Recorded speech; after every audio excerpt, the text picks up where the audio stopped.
Hi hello friends, welcome back to my YouTube channel. ಸ್ನೇಹಿತರೆ, last 2023ರಲ್ಲಿ ಏನು call form ಆಗಿತ್ತು GPST ಅಂತಕ್ಕಂಥ ಒಂದಿದ್ರಲ್ಲಿ, ಸೊ ಅಲ್ಲಿ ತಂದೆಯ ಒಂದು ಆದಾಯ ಪ್ರಮಾಣ ಪತ್ರ ಕೊಡಬೇಕಾ ಅಥವಾ ಗಂಡನ ಒಂದು ಆದಾಯ ಪ್ರಮಾಣ ಪತ್ರ ಕೊಡಬೇಕಾ ಅಂತಕ್ಕಂಥ ಒಂದು ಕನ್ಫ್ಯೂಷನ್ಸಲ್ಲಿ ಕೆಲವೊಂದು ಪೋಸ್ಟ್ಗಳನ್ನು ವಿವಾಹಿತ ಮಹಿಳೆಯರ ಪೋಸ್ಟನ್ನು ತಡೆ ಹಿಡಿಯಲಾಗಿತ್ತು.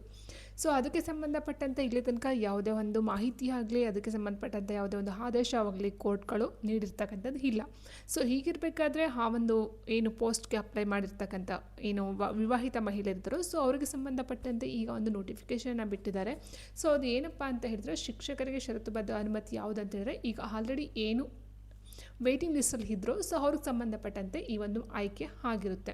ಸೊ ಪದವೀಧರ ಪ್ರಾಥಮಿಕ ಶಾಲಾ ಶಿಕ್ಷಕರ 6ರಿಂದ 8ನೇ ತರಗತಿಯಲ್ಲಿ GPST ಏನು ಸಂಬಂಧಪಟ್ಟಂತೆ ಹೈಕೋರ್ಟ್ ಮಧ್ಯಂತರ ಆದೇಶದ ಅನ್ವಯ ಆಯ್ಕೆಯಾಗಿದ್ದ 481 ಅಭ್ಯರ್ಥಿಗಳ ಪೈಕಿ ನೇಮಕಾತಿ ಆದೇಶ ಪಡೆದಿರುವ 341 ಅಭ್ಯರ್ಥಿಗಳಿಗೆ ಷರತ್ತುಬದ್ಧವಾಗಿ ಕರ್ತವ್ಯಕ್ಕೆ ಹಾಜರಾಗಲು ಶಾಲಾ ಶಿಕ್ಷಣ ಇಲಾಖೆ ಅನುಮತಿಯನ್ನು ನೀಡಿದೆಯಂತೆ. ಅಂದರೆ ಈಗ ಇವರು ಇನ್ನೂ ಸಹ ಯಾವುದೋ ಒಂದು ಪೋಸ್ಟ್ಗೆ ಹೋಗ್ತಾ ಇರಲಿಲ್ಲ. ಸೊ ಅದೊಂದು ವೆಯ್ಟಿಂಗ್ ಲಿಸ್ಟಲ್ಲಿ ಇತ್ತು ಸ್ನೇಹಿತರೆ. ಕೋರ್ಟು ಒಂದು ಆದೇಶವನ್ನು ನೀಡಿರಲಿಲ್ಲ. ಬಟ್ ಹೀಗೇನಾಗಿದೆ ಅಂದರೆ, ಸೊ ಅದಕ್ಕೂ ಸಹ ಸಂಬಂಧಪಟ್ಟಂತೆ ಕರೆಕ್ಟಾದ ಒಂದು ಆದೇಶವನ್ನು ಕೊಟ್ಟಿಲ್ಲ. ಬಟ್ ಕೆಲವೊಂದು ಷರತ್ತುಬದ್ಧವಾಗಿ ಏನಾಗಿದೆ, ಕರ್ತವ್ಯಕ್ಕೆ ಹಾಜರಾತಿಯನ್ನು ತೊಗೊಳ್ತೀವಿ ಅಂತಕ್ಕಂಥದ್ದನ್ನ ಇಲ್ಲಿ ಕೊಟ್ಟಿದ್ದಾರೆ ಸ್ನೇಹಿತರೆ, ಆಯಿತಾ. ಸೊ ಈ ಪ್ರಕರಣ ಏನಿದೆ ಅಂತ ಹೇಳಿದರೆ, 2023 ಮಾರ್ಚ್ 8ರಂದು ಪ್ರಕಟವಾಗಿದ್ದ 1:1 ಮುಖ್ಯ ಆಯ್ಕೆ ಪಟ್ಟಿಯಲ್ಲಿದ್ದ ತಂದೆಯ ಆದಾಯದ ಮೇಲೆ ಜಾತಿ ಹಾಗೂ ಆದಾಯ ಪ್ರಮಾಣ ಪತ್ರ ಸಲ್ಲಿಸಿದ ಒಟ್ಟು 481 ವಿವಾಹಿತ ಮಹಿಳಾ ಅಭ್ಯರ್ಥಿಗಳ ಕೌನ್ಸಿಲಿಂಗ್ ತಡೆ ಹಿಡಿಯಲಾಗಿತ್ತು,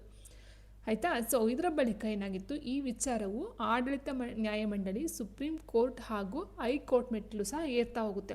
ಇಲ್ಲಿ ತಂದೆದೇ ಕೊಡ್ತೀವಿ ಅಥವಾ ಗಂಡನ ಕೊಡಬೇಕಾ, ಈ ಒಂದು ಮಾಹಿತಿಯಲ್ಲಿ ನೋಡ್ತಾ ಹೋದಾಗೆ ಸೊ ಅದು ಹಾಗೆ ಪೆಂಡಿಂಗಲ್ಲೇ ಉಳ್ಕೊಬಿಟ್ಟಿದೆ ಸ್ನೇಹಿತರೆ. 2023 ಈಗ ಆಲ್ರೆಡಿ 2026 ಆಗಿದೆ. ಬಟ್ ಇದೀಗಲೂ ಸಹ ಇನ್ನೂ ಮುಗ್ದಿಲ್ಲ.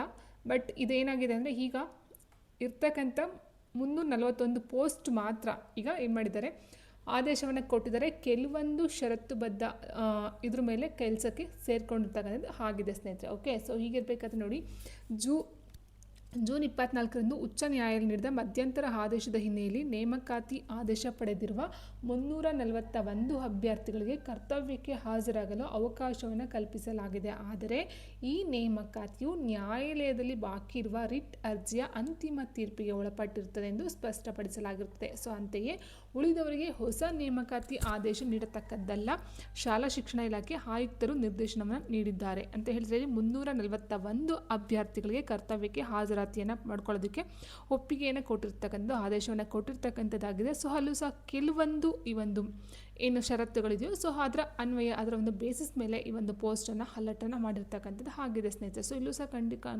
ಕನ್ಫರ್ಮ್ ಆಗಿ ಸೊ ತಂದೆದೇ ಕೊಡಬೇಕು ಅಥವಾ ಗಂಡಂದೇ ಕೊಡಬೇಕು ಅಂತಕ್ಕಂಥದ್ದು ಇಲ್ಲಿ ಇನ್ನೂ ಸಹ ಕ್ಲಾರಿಟಿಯನ್ನು ಕೊಟ್ಟಿಲ್ಲ ಸ್ನೇಹಿತರೆ. ಓಕೆ, ಸೊ ಇದಾಗಿತ್ತು ಇವತ್ತಿನ ವಿಡಿಯೋ. ಐ ಹೋಪ್ ವಿಡಿಯೋ ಇಷ್ಟ ಆಯ್ತು ಅಂತ ಅಂದ್ಕೊಳ್ತೀನಿ. ಸೊ ನೆಕ್ಸ್ಟ್ ಯಾರೆಲ್ಲ ಅಪ್ಲಿಕೇಶನ್ ಹಾಕ್ತೀರಾ, ಕರೆಕ್ಟಾದ ಒಂದು ಮಾಹಿತಿಯ ಮೇರೆಗೆ ನೀವು ಅಪ್ಲಿಕೇಶನ್ ಹಾಕಿ ಅದಕ್ಕೆ ಸಂಬಂಧಪಟ್ಟಂಥ ಈ ಒಂದು ಏನು ಪ್ರೊಸೀಜರ್ಸ್ ಇರುತ್ತೋ, ಸೊ ಅದನ್ನು ನೋಡ್ಕೊಂಡು ದಾಖಲಾತಿಯನ್ನು ಕೊಡ್ತಾ ಹೋಗಬೇಕಾಗುತ್ತೆ.